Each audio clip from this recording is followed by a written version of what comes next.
రెండో మాట, తెస్సలోనీయులకు రాసిన మొదటి పత్రిక 4:5.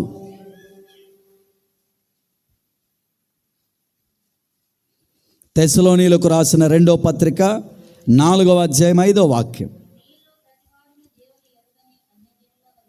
మీలో ప్రతివాడును దేవుణ్ణి ఎరుగని అన్యజనుల వలె కామాభిలాష యందు కాక పరిశుద్ధత యందును ఘనత యందును తన ఘటమును ఎట్లు కాపాడుకొనవలెనో ఎరిగియుండుటయే దేవుని చిత్తం.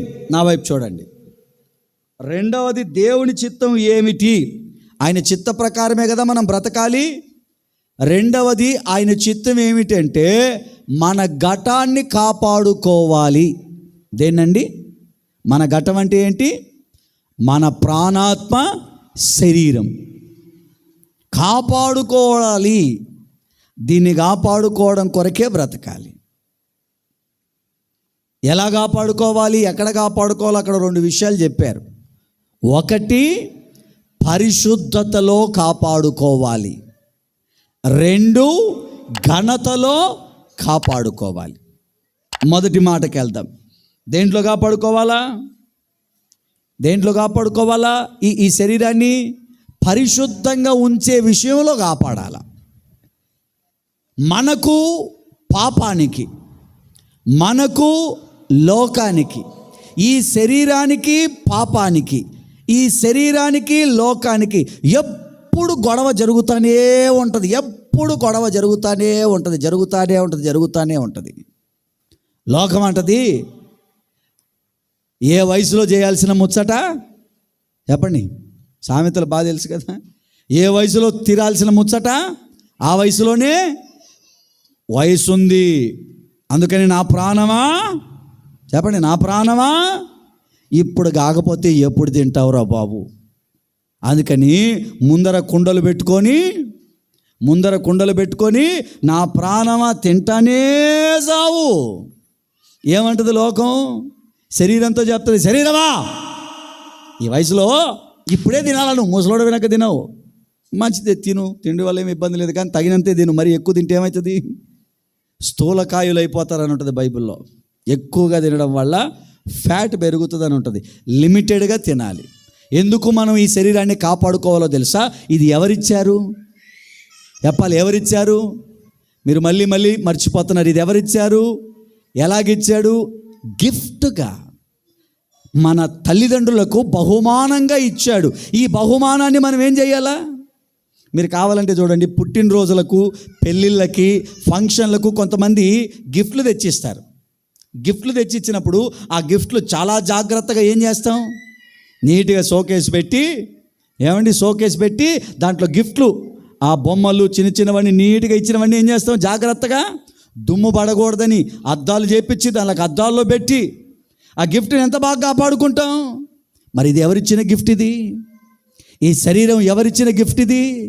ఆయన ఇచ్చిన బహుమానం. మరి దీన్ని ఎలా కాపాడాలా?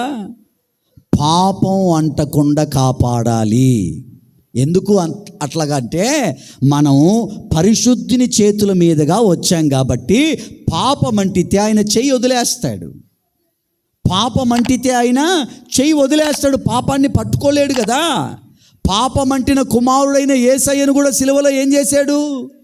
ఎప్పుడైతే మనుషుల పాపాలన్నీ తన మీదకి వచ్చేసాయో, ఆయన భరించాడో, తండ్రి ఏం చేశాడు? చెయ్యి. అందుకే కదా యేసయ్య అంటారు, తండ్రి నీవేళ నా చెయ్యి ఎందుకు ఇడిచే పరిస్థితి వచ్చింది అంటే, పాపపు ముద్దగా ఆ సమయంలో ఆయన మారిపోయాడంటే, మనుషులందరి పాపాలు తన మీదికి ఎప్పుడైతే వచ్చాయో అప్పటిదాకా పట్టుకున్న తండ్రి పాపం ఎప్పుడైతే ఆయన మీదకి వచ్చిందో చెయ్యి వదిలేశాడు. మనం కూడా అక్కడి నుంచి ఇక్కడికి వచ్చాం.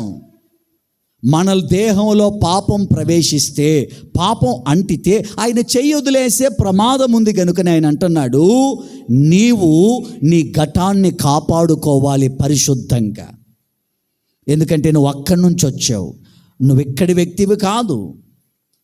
నువ్వు కన్నీళ్లు గారిస్తే నీ దేవుడు పలుకుతాడు. ఎందుకంటే నువ్వు ఇక్కడి వ్యక్తివి కాదు, అక్కడి నుంచి వచ్చావు.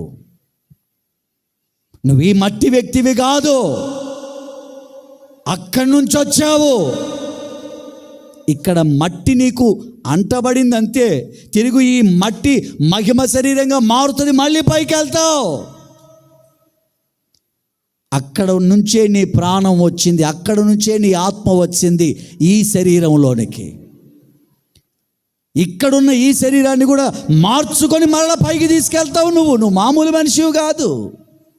అందుకని ఈ దేహానికి ఏమంటకూడదంట? తండ్రి చిత్తం ఏంటి? ఈ శరీరాలను మీరు పరిశుద్ధంగా కాపాడుకోండి. ఆ 3వ వాక్యంలో అంటాడు ఆ మాట, చదవండి. మీరు పరిశుద్ధులగుటయే, అనగా జారత్వమునకు దూరముగా ఉండుటయే దేవుని చిత్తం. జారత్వానికి దూరంగా ఉండాలి. మనల్ని పాడు చేసేవి చాలా ఉన్నాయి లోకంలో, చాలా ఉన్నాయండి లోకంలో. ఒకటి కాదు, చాలా ఉన్నాయి. అవి మనల్ని ఏం చేస్తాయి చెప్పండి? మనల్ని ఏం చేస్తాయి? మన శరీరాన్ని ఏం చేస్తాయి? అపవిత్రపరుస్తాయి. మన ఆత్మని ఏం చేస్తాయి? అపవిత్రపరుస్తాయి. మన దేహాన్ని ఏం చేస్తాయి? అపవిత్రపరుస్తాయి. వీటికి మనం దూరంగా ఉండాలి. అదే దేవుని చిత్తం. చెప్పండి, ఏంటది? దేవుని చిత్తం. ఎప్పటికప్పుడు తండ్రి చిత్త ప్రకారమే మనము బ్రతుకుదుము గాక.